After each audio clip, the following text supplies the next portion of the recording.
When you're working with large curved pieces, having a small table, it makes it difficult to support the piece of wood as you're making a curve.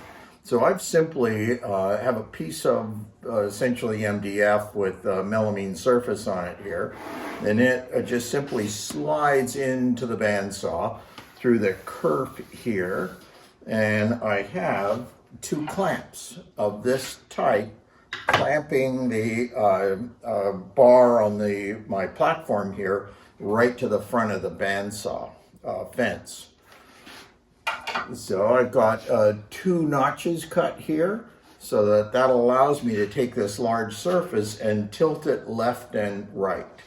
The other detail here is a cutout here so that when I tilt this to the left, the table doesn't interfere with the frame of the bandsaw.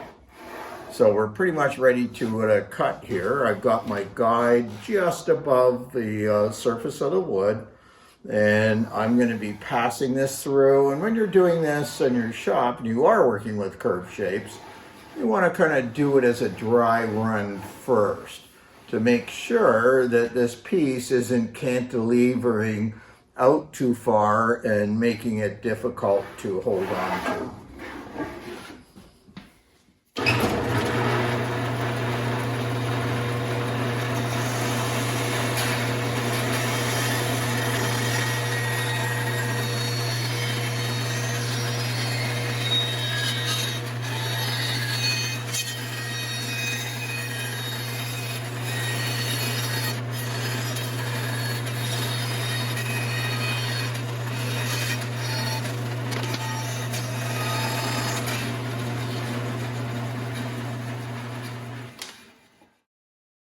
This is a jig I refer to as a dome jig, and it attaches right to the surface of the bandsaw.